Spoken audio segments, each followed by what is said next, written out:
ये सवाल है मनोज नेगी जी का। हेमंत सर आपके पास होगा। इन्होंने अपने लिए यूटीआई म्यूचुअल फंड 2018 में लिया था। लगभग एसआईपी की शुरुआत इन्होंने अपनी कर रखी है यूटीआई के फ्लेक्सी कैप फंड में, और 5,000 रुपये यूटीआई मिड कैप फंड में भी उन्होंने शुरू कर रखी है। शिफ्ट होना चाहते हैं दूसरी एएमसी में, और रेगुलर टू डायरेक्ट प्लान, क्योंकि इनको कमीशन नहीं देनी है ब्रोकर्स को, और इसीलिए डायरेक्ट प्लान में शिफ्ट होना चाहते हैं। एसआईपी 10 से 12,000 बढ़ा भी सकते हैं, और पूछ रहे हैं कि क्या इनको सेम कैटेगरी फंड्स में आगे बढ़ना चाहिए या अपनी एसआईपी कम करके दूसरा डाइवर्सिफिकेशन इनको अपनाना चाहिए in terms of strategy. Interesting सवाल।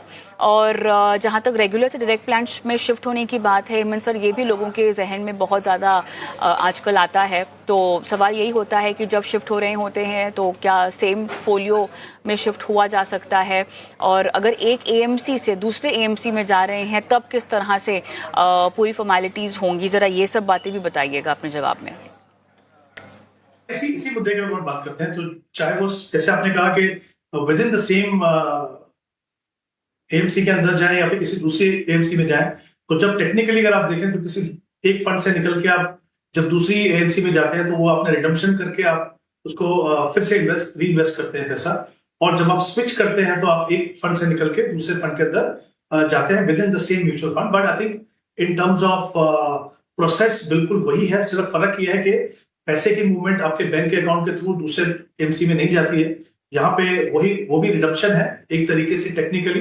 तो वही कैपिटल गेन्स, वही जो जो रूल्स हैं जो रिडम्पशन में होते हैं वो स्विच में भी अप्लाई करते हैं। तो ये हमेशा ध्यान रखने की जरूरत है। मेरा ये मानना है हमेशा कि जब भी आप किसी फंड में इन्वेस्ट करें तो यूजुअली कोशिश कीजिए कि ऐसे म्यूचुअल फंड में इन्वेस्ट करें जिनके सिर्फ एक या दो फंड अच्छे ना हो और भी फंड्स अच्छे हों, कंसिस्टेंटली परफॉर्म कर रहे हो। अच्छे से मतलब है कंसिस्टेंटली परफॉर्म कर रहे हो, ताकि फ्यूचर में चाहे आपके नॉन परफॉर्मेंस के हिसाब से या आपके ऑब्जेक्टिव में चेंज होने की वजह से या मार्केट कंडीशंस में बदलाव की वजह से अगर आपको पोर्टफोलियो में बदलाव करना है तो कोशिश ये होनी चाहिए कि उसी फंड के अंदर, उसी म्यूचुअल फंड में अगर दूसरा फंड अच्छा हो तो।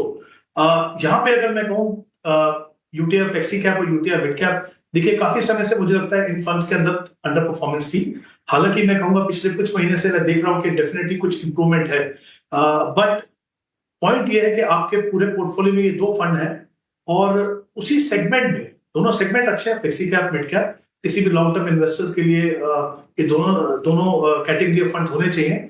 जब आपके पास यही दो फंड है और आपके पास अगर ये ऑप्शन है कि इनसे बेहतर फंड आपको अवेलेबल है, तो फिर आप बहुत लंबा समय ऐसे फंड में लगाएंगे तो कहीं ना कहीं आपकी पोर्टफोलियो की रिटर्न्स के ऊपर इम्पैक्ट पड़ेगा। तो मेरा ये मानना है कि यूटीआई फ्लेक्सी कैप की जगह पे या तो एचडीएफसी फ्लेक्सी कैप, अगर आप प्योर 100% इंडियन मार्केट में इन्वेस्ट करना चाहते हो, या फिर पारंपरिक फ्लेक्सी कैप जहाँ पे 18-20% पैसा जो है वो यूएस स्टॉक्स में भी लगता है, तो उन दोनों में से एक फंड देख सकते हैं। और मिड कैप में तो कई फंड्स हैं जो इससे अच्छे हैं, बट जैसे एक अगर मुझे नाम लेना है तो निप्पॉन इंडिया ग्रोथ फंड आप देख सकते हो। तो डेफिनेटली इन फंड से बेहतर ऑप्शन आपके पास अवेलेबल है। अब इन्होंने कहा कि 10 से 12,000 अपनी एसआईपी अमाउंट बढ़ा सकते हैं, तो अगर मैं 12,000 मान के चलूं तो दो कैटेगरी मुझे लगता है इनके पोर्टफोलियो में होना जरूरी है। एक मल्टी कैप, क्योंकि मल्टी कैप में तीनों सेगमेंट, लार्ज, मिड और स्मॉल, तीनों में आपको एक साथ इन्वेस्टमेंट करने को मिलती है, तो वहां पे आप कोटक मल्टी कैप देख सकते हैं। और एक large and mid cap category जहां पे 35% एलोकेशन दोनों सेगमेंट में होता है मिनिमम, और 30% जो है फंड मैनेजर की डिस्क्रिप्शन है, जहां पे मैं चाहूंगा कि ये अगर चाहे तो मोतीलाल ओसवाल का लार्ज एंड मिड कैप को कंसिडर कर सकते हैं। तो एक फ्लेक्सी कैप होगा, एक मिड कैप होगा, मल्टी कैप और एक लार्ज एंड मिड कैप। ये चार चार कैटेगरी के फंड्स होंगे और चारों फंड ऐसे होंगे जो कंसिस्टेंटली अच्छा परफॉर्म कर रहे हैं। तो यहाँ पर न सिर्फ आपको दूसरे फंड्स का नाम दिया है बल्कि मतलब रिप्लेस करने के लिए, बल्कि और भी फंड्स हैं जो कंसिडर किए जा सकते हैं Manoj ji. HDFC flexi cap या पारंपरिक फ्लेक्सी कैप ले सकते हैं। मिड कैप कैटेगरी में निप्पॉन इंडिया ग्रोथ आप कंसिडर कर सकते हैं। एडिशनल एसआईपी के लिए कोटक मल्टी कैप, मोतीलाल ओसवाल का लार्ज एंड मिड कैप भी जो है आप ले सकते हैं। बहुत ज़रूरी है अपने पोर्टफोलियो को डाइवर्सिफाइड रखना और एक स्थिरता देना जो कि उतार चढ़ाव के इस माहौल में आपके लिए फ़ायदेमंद साबित होगा। सुनील कुमार जी फोन लाइन पर मेरे साथ हैं जो कि अभिजीत से सवाल पूछेंगे। नमस्कार सुनील कुमार जी, कहाँ से बोल रहे हैं आप? कविता मैम नमस्ते। कहाँ से बोल रहे हैं सर? नमस्ते मैम नमस्ते।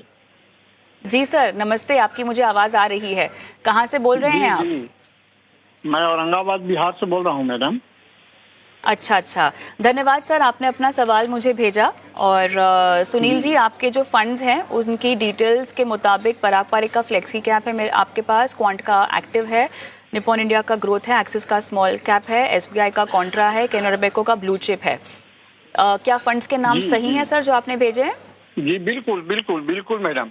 ठीक है सर, आपसे एक चीज़ पूछनी थी, इनमें आपने एसआईपी जो शुरू की है कब से शुरू की है और कब तक करना चाहते हैं? मैडम 2020 से मैं शुरू किया हूँ पराग पारिक फ्लेक्सी कैप में, ठीक है। कैनरा बैंक ब्लू चिप में, एक्सिस स्मॉल कैप में। तीनों ठीक है, चल और रहा बाकी 2020 आपने से। धीरे धीरे जोड़े हैं? अब बाकी जो है, हाँ 2 साल पहले से चल रहा है। अच्छा सर, ये बताइएगा कि अब कब तक इसमें रुकना चाहते हैं, क्या सोचा है इस निवेश के बारे में, कहाँ इसका इस्तेमाल करना है, कुछ जानकारी देंगे? हाँ मैडम, मैं 2030 तक तो मैं चलाना चाहता हूँ और 2030 के बाद मैं फिर कुछ कम करूंगा।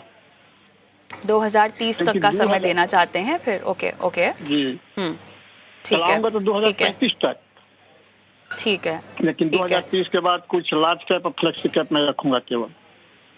ठीक है। सर, कोई खास राशि जो इकट्ठा करनी हो इस पोर्टफोलियो से, ऐसा कुछ सोच रखा है क्या?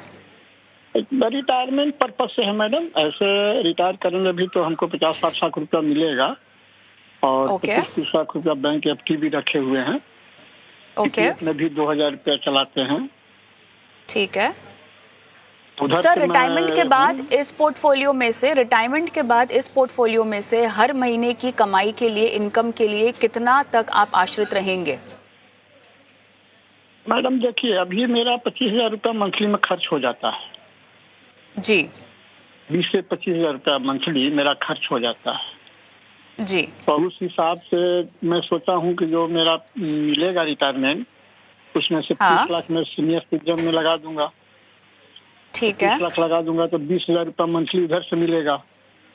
ओके 10,000 रुपया भी इधर से अगर मुझे मिल जाता है, 10-15,000 रुपया, ठीक है। तो 2030 के बाद से भी तो हमको काम चलते रहेगा। 2030 के बाद आपको 15,000 रुपए इस पोर्टफोलियो में से चाहिए। आप अपनी एसआईपी की राशि बढ़ाने की स्थिति में हैं फिलहाल? हम बढ़ा सकते हैं, कितने तक बढ़ा पाएंगे? 10% से ज्यादा नहीं बढ़ा पाएंगे मैडम, मैक्सिमम 10%। 10% सालाना, ठीक है ठीक है। ओके सुनील कुमार जी, आपकी फाइनेंशियल प्लानिंग की शुरुआत करते हैं। अभिजीत, ये मैडम कि कौन फंड को बंद करें, कौन फंड को चालू रखें, इस पर वही बताएंगे सर वही बताएंगे आपको। और राइट अभिजीत, अब बहुत क्लैरिटी आपको मिलती हुई इनके सवाल पर। 2030 के बाद इस पोर्टफोलियो में से 15,000 रुपए चाहिए इनको हर महीना। अपनी स्टेप अप कर सकते हैं एसआईपी 10% से, अगले महीने से हालांकि वो सोच रहे हैं ये करने की। उसके मुताबिक बताइएगा कि कितना इकट्ठा होगा और कैसे पैसे निकाले जा सकते हैं, रणनीति क्या होगी SWP की। राइट, तो सुनील जी का जो पोर्टफोलियो है उसमें 6 फंड्स है। पोर्टफोलियो लेवल पे तो मैं चेंजेस कोई नहीं सजेस्ट करूंगा, बिकॉज काफी वेल बैलेंस्ड लग रहा है पोर्टफोलियो। उनका major exposure blue chip large caps में ही है। उनका जो 10 साल का होराइजन है वो भी ठीक लग रहा है मुझे।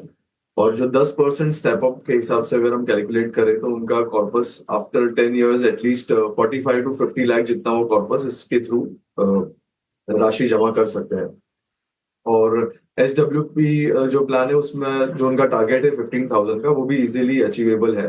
इन केस अगर उनको एक मिड कैप फंड ऐड करना है तो वो DSP मिड कैप ऐड कर सकते हैं।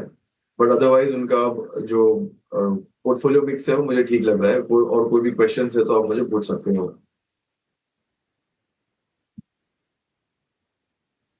सुनील कुमार जी, आपको सलाह समझ में आई है? कुछ और पूछना चाहते हैं आप अभिजीत से? मैडम निपॉन इंडिया ग्रोथ है मेरे पास, तो DSP उसके निपॉन इंडिया अलावा ग्रोथ भी है। रखें। हाँ बिल्कुल, निपॉन इंडिया ग्रोथ है इनके पास। हाँ, तो आप क्वांट एक्टिव अभिजीत। की जगह पे आप DSP मिड कैप एक कर सकते हो, तो और भी आपका पोर्टफोलियो बैलेंस्ड हो जाएगा। आप इनको एक और मिड कैप आपको ऐड करने की बात बोल रहे हैं सर, ऐड करने की बात बोल रहे हैं, चेंज नहीं करने की बात कह रहे हैं।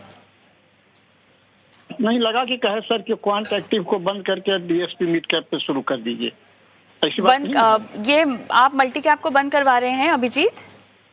और क्वांट एक्टिव को वो बंद कर सकते हैं और उसकी जगह एक मिड ठीक कैप है। डाल सकते हैं। चलिए Sunil Thank you, Kumar sir. Ji,